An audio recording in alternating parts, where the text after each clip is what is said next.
I loved going back to school. It was so great going to the Kennedy School. It was just a dream come true. And the great thing about going back to school in your 50s, you get the student ID and the senior discount.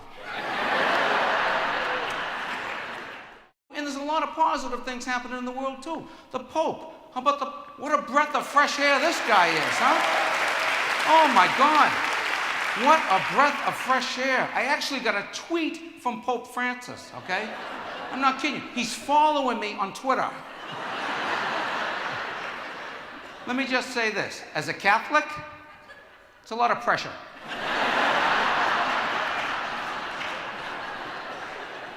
Apparently, the Holy Spirit speaks in 140 characters or less. But the thing I love about the Pope, he's making some waves up there. He's challenging people. He's challenging Catholics. He's challenging society. He was in there about a week and he said, listen, capitalism has got to do more to help the poor people around the world. A lot of people are very upset. He's no Pope. He's a Democrat. What's next? Heal the sick?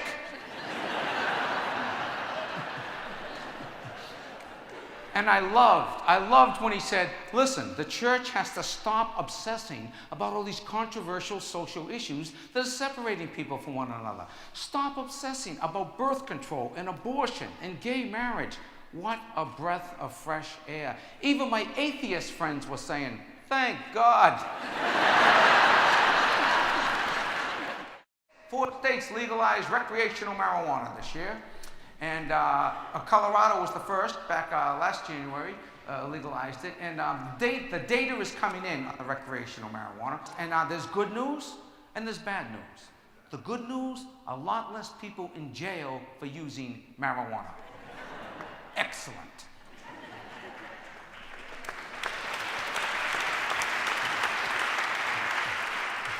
The bad news, a lot more people lost in the woods.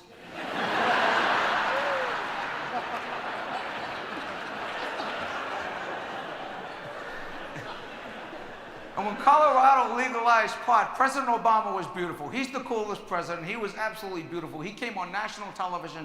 He just calmed everybody down. He said, listen, I just want to remind the American people that marijuana is much less harmful than alcohol.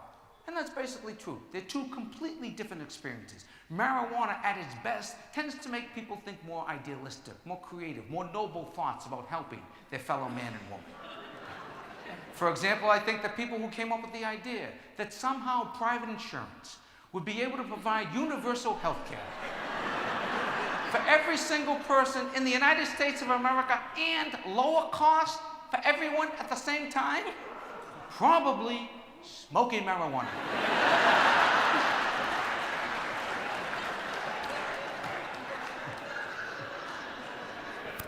The people who actually designed the website, most likely drinking.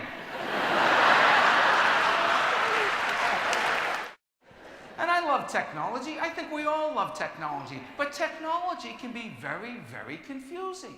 I mean, it's very confusing. For example, why do I need 2 remotes, 2 clickers to turn on 1 television set? Why? And if my wife and son aren't home, I can't get it on. And I feel like an idiot. I'm angry, I'm frustrated, I feel stupid, or I went to Harvard.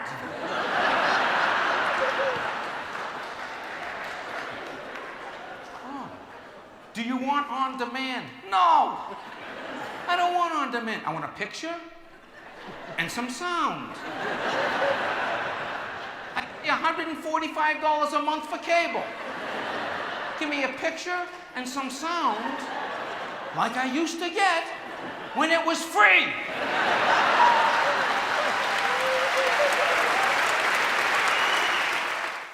We're in a marriage with the rest of the world. We're in a marriage with people in our own city, our own state, our own country, and we're in a marriage with the rest of the world, okay? And in marriages, for marriages to succeed, there's got to be give and take. Nobody gets everything they want. There's got to be give and take, okay? My wife and I have been married 18 years. We have a beautiful marriage. Why? There's give and there's take and there's compromise, okay? I came down with a very severe case of snoring. Okay? Snoring. Okay? So I went to the doctor. I got a mouth guard. Okay? I got a mouth guard. My wife, she adapted. She has earplugs. I got the mouth guard. She's got the earplugs. Okay? Now, I work nights. I come in 1, 2 o'clock in the morning, right? I have to turn on the lights. I don't want to wake her up. She compromised. She got the blindfold. So I got the mouth guard, right? She's got the earplugs and the blindfold. Okay? Now, she's going through menopause, okay? So she's having hot flashes all night. She wants to sleep with the windows open, okay? So with the fan on, okay? So there's an Arctic breeze blowing through the bedroom, okay? There's a wind chill factor. There's a polar vortex blowing through the window. I got to adapt. I got sweatpants. I got gloves. I got socks. I got a hoodie. And I got a hat. So I got the hoodie, the hat, the sweatpants, the gloves, the mouth guard. She's got the earplugs, the blindfold, the fan, the wind thing blowing through the thing. Then she comes down with she comes down with shaky leg syndrome.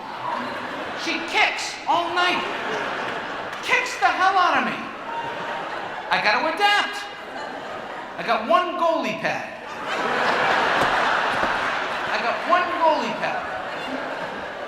So I got the goalie pad, the sweatpants, the hoodie, the hat, the gloves, the mouth guard. She's got the earplugs, the blindfold, the shaky leg, the wind chill factor blowing through, right? Then I come down last year with sleep apnea. My breathing is interrupted through the night. I have to wear a mask hooked up to a cord to an aquarium thing that forces oxygen down my throat. I shake like this, so I got a mask, a hoodie, a hat, a goalie pad, gloves. She's got the blindfold, the earplugs, the shaky leg, the fan, and I toss and turn all night. I don't want to hurt her, right? She wears a helmet. So what I'm trying to say is after 18 years of marriage, we don't kiss goodnight, we headbutt. Love you. And once a month, we score.